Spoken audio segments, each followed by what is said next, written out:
حضور صلی اللہ علیہ وسلم نے ارشاد فرمایا جو امام سے پہلے سر اٹھاتا ہے یا جھکاتا ہے اس کی پیشانی کے بال شیطان کے ہاتھ میں ہوتے ہیں، کہ وہ جلد بازی کے اندر پہلے سر اٹھاتا ہے یا پہلے سر جھکا لیتا ہے۔ اللہ اکبر۔ اور دوسرے مقام پہ حضور نے فرمایا کیا جو شخص امام سے پہلے سر اٹھاتا ہے وہ اس بات سے ڈرتا نہیں کہ اللہ تعالیٰ اس کا سر گدھے کے سر جیسا کر دے۔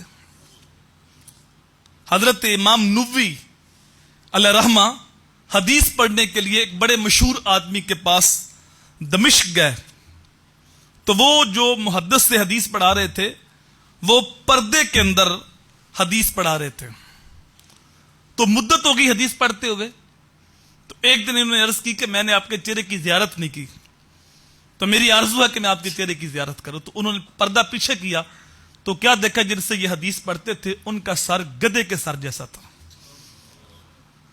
حیران ہو کے پوچھا کہ حضرت یہ کیا؟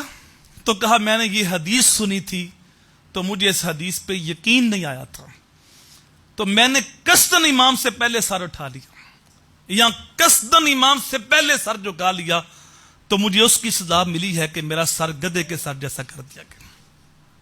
تو اب دیکھیں کتنی سخت وعید ہے، لیکن ہم جو ہے وہ جلد بازی کے اندر امام سے پہلے سر اٹھاتے ہیں یا سر جھکاتے ہیں۔ اس طرح تکبیر اولیٰ پانے کے لیے کہ جماعت کھڑی ہو جاتی ہے تو جب امام صاحب اللہ اکبر کہتے ہیں تو پھر وضو کرتا بندہ بھاگتا ہوا آتا ہے اور جلدی جلدی وہ امام کے ساتھ ملنا چاہتا ہے کہ مجھے جماعت مل جائے، تو اس جلد بازی سے حضور نے منع فرمایا۔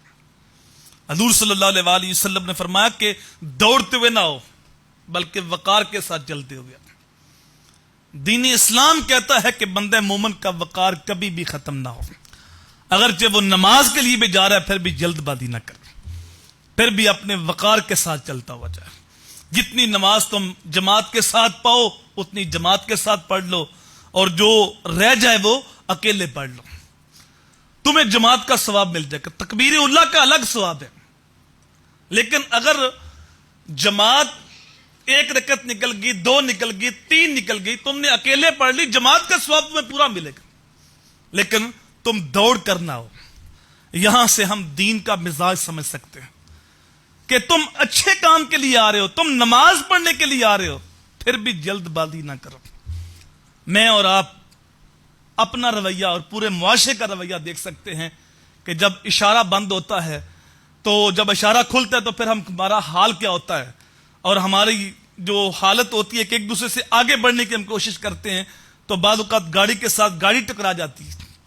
جب پھاٹک بند ہوتا ہے تو اس وقت ہمارا انداز کیا ہوتا ہے کہ جو اس طرف جانے والے ہیں وہ اپنی سائڈ چھوڑ کے دوسری طرف پوری سڑک جو ہے وہ بلاک کر دیتے ہیں، اور جو ادھر والے ہیں وہ بھی پوری سڑک بلاک کر دیتے ہیں۔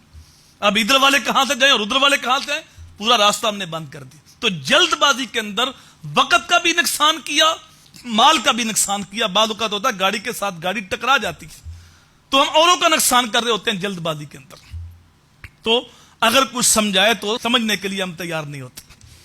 تو دین اسلام تو یہ بھی گوارا نہیں کرتا کہ تم نماز پڑھنے آ رہے ہو پھر بھی تم دوڑ کر نہ ہو، تمہارا وقار ختم نہ ہو، تم وقار کے ساتھ چلتے ہوئے ہو۔ اگر ہم نے یہ نقشہ دیکھنا ہو تو جب شادی کے موقع پہ کھانا کھلتا ہے تو وہ ہم دیکھ سکتے ہیں ہمارا حال کیا ہوتا ہے۔ اس وقت جو ہے وہ ہماری کوئی یہ حرکتیں دیکھے تو کیا ایک مہذب قوم ہم کہلا سکتے ہیں؟